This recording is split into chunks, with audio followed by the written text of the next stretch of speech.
มีว่าได้ปลาไปกินทุกคนเลย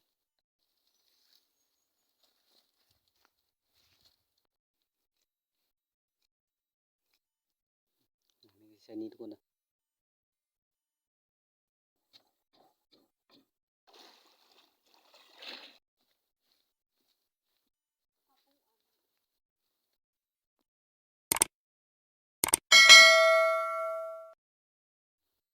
ครับทักทายสบายดีพี่น้องฟังลาวแล้วก็สวัสดีพี่น้องฟังไทยต่างประเทศก็ดีทุกคนเลยคือมื้อนี้ก็ไม่ยังหลายทุกคนพาทุกคนไปให้ไปส่งคือเก่าทุกคนเลยถือว่าไปใส่กับลุงกับดัก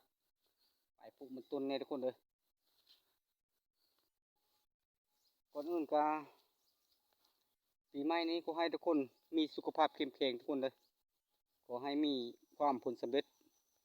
หน้าที่การงานการเงินทุกคนเลยก็จะบ่มีอย่างมีแต่คำอวยพรให้ทุกคนมีสุขภาพเข้มแข็งทุกคนเลยเขาสมแล้วก็ลืมทุกคนฮักแพงกันคือเก่าจะทิ้งจะปะยาละยาลายทุกคนเลยก็จะอย่างมีคำขอบคุณทุกคนเลยทีมก็กับซีเลยทุกคนก็ไปมาๆนี่ทุกคนก็จะไปทางไหนไปให้ไปส่วนคือเก่านี่แหละถือว่าซ้ำเนี่ยทุกคนเลยบรรยากาศกับบ่มีอย่างทุกคนมีแต่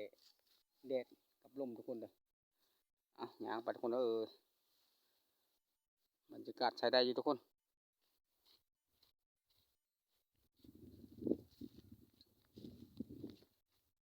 การพาไปส่งคือเก่าทุกคนเลยไก่คือเก่าส่วนตัวก็คือเก่าละว่างั้นซะ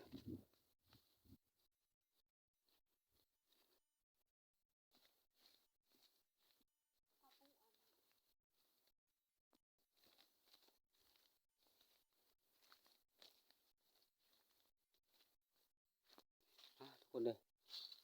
มาหอดนั่นใส่กระเล็บก่อนก่อนจะไปหอดสวนทุกคนเลยใส่กับดักกับใส่กระเต็บทุกคนเลยใส่กระเต็บแล้วก็ยางโตทุกคนมันนี้มาหอดทุกคนเลยหอดมาใส่กระเล็บเต็บทุกคนกับมันนี้ทุกคนขออนุญาตใส่กระเล็บทุกคนเรียบร้อยทุกคนประมาณนี้ทุกคนหลังจากนั้นก็มาสูนก็ยามทุกคนเลยประมาณนี้ใส่ตัวทุกคน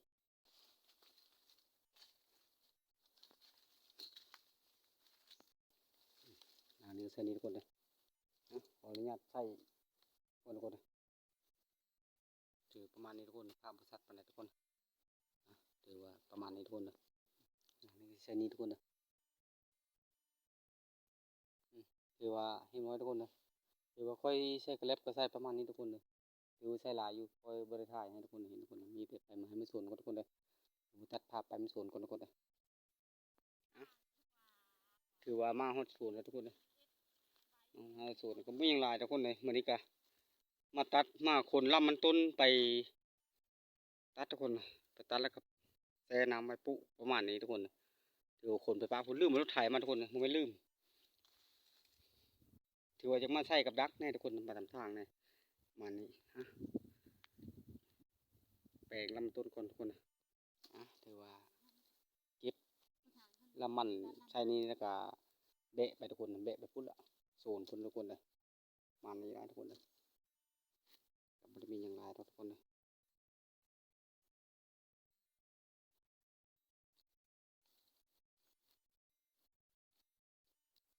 เบะก็เอาที่เขาเบะได้ทุกคนเลยการเอารถไถมากก็ง่ายอยู่ทุกคนไม่ได้เอามาทุกคนเลยประมาณนี้ทุกคนเลยถือประมาณนี้คนเลยประมาณนี้แล้วก็เบะไปมัดได้แล้วก็มันมีอย่างไรทุกคนเลย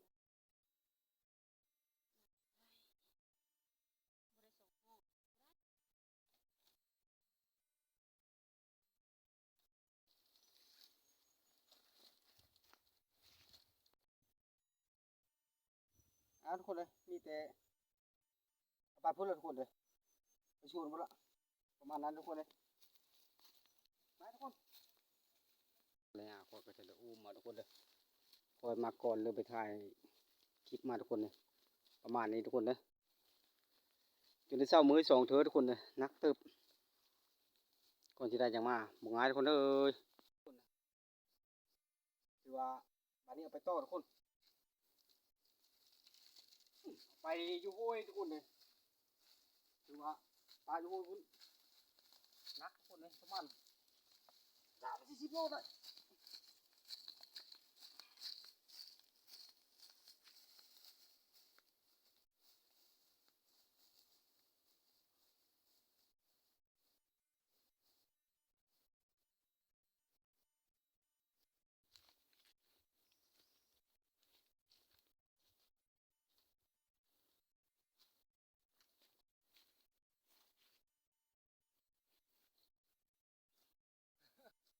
เมื่อยทุกคนเอ้ยปลาทาห้วยทุกคนเลยบัดนี้ยังเหลือแต่ ตามันจะฝึกมันเลย ถือว่ายังเหลือแต่ตัดทุกคนนะพามันตัดแล้วก็ยัดใส่กระสอบแล้วก็ไว้อยู่น้ำประมาณนี้ทุกคนเลยตัดก่อนทุกคนบัดนี้ก่อนจะตัดตามมันต้นก็ทำเมนูก่อนทุกคนเลยมันกินข้าวกินน้ำก่อนจึงนั่นทุกคนนะจึงแต่ลำมันจับพลังปลูกแช่น้ำใบปลูกทุกคนนะประมาณนี้ทุกคนเลยตำมักทั่วทุกคนเลยเนี่ยมักทั่วกับมักทั่วให้มักทั่วโซนเลย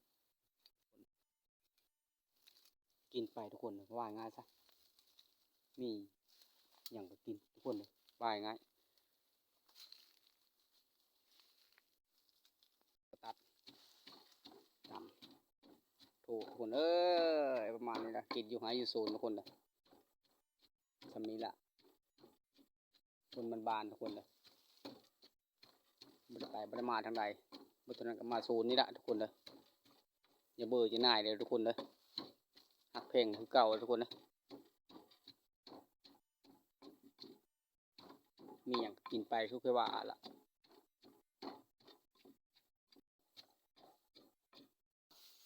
หลังจากอันตำทู่ตำอย่างแล้วเราก็กินข้าวทุกคนเลยประมาณนี้ทุกคนเลยเอามาทุกคนมากินข้าวกินน้ำเทียบๆไม่ค่อยทุกคนตำทู่ทุกคนเลยกินข้าวแล้วก็มีแต่ไปตัดละมันคือเคยว่าทุกคนเลยทุกคนเลยคนนี้ประคำกินข้าวก็ทุกคนเลยไว้ไทยทุกคนเห็นถือว่ากินข้าวกินน้ำอิ่มแล้วก็มีแต่ไปตัดละมันทุกคนนะประมาณนี้แหละทุกคนเลย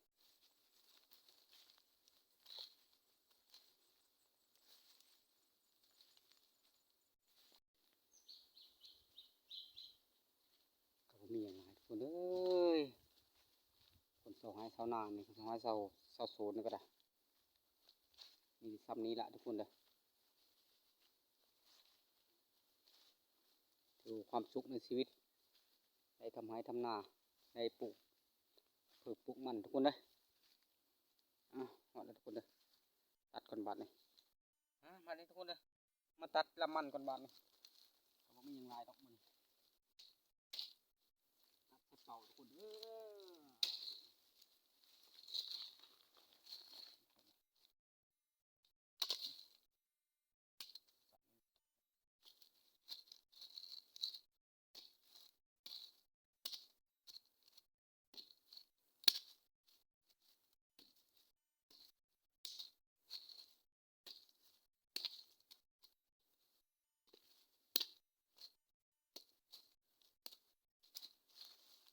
ถือว่าประมาณนี้ทุกคนเลย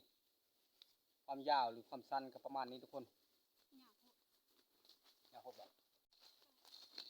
ถือว่าเป็นวิธีบุเคยปลูกในทรงระยะเดิน3 4ทุกคนถือว่าเคยปลูกตัวปีทุกคนประมาณนี้ทำนี้ทุกคนทำไม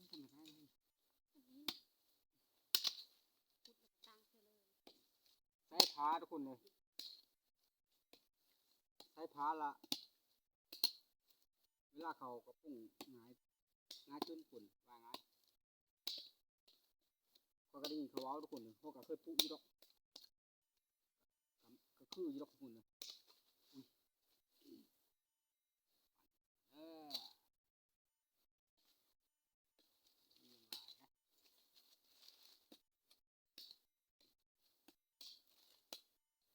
พูดปีหน้าทุกคนเลย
ว่าสำเร็จทุกคนเลย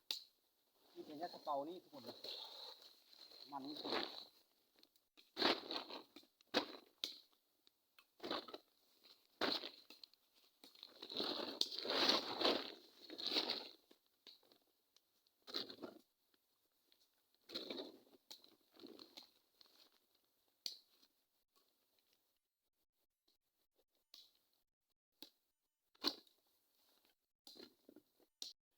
ถือว่ายัดกระเป๋าแล้วก็ลงห้วยทุกคนบาดนี่เอาลงห้วยเสน้ำไว้ทุกคนประมาณนี้ได้ทุกคนเด้อถือลงห้วยทุกคนบาดนี่เอามันมาไว้ก็เห็นขีดทุกคนเด้อจับทุกคนประมาณนั้นได้เห็นในกินก็เอาสะไปทุกคนเลยถือประมาณนี้ทุกคนเลยเสน้ำมาก็ทุกคนเลย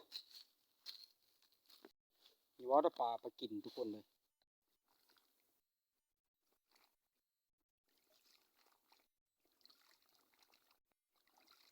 ปลากินเลยมันเป็นแล้วทุกคนเลยปลาแค่ลำมันตุ้นแล้วมันเป็นแล้วทุกคนเลยเลย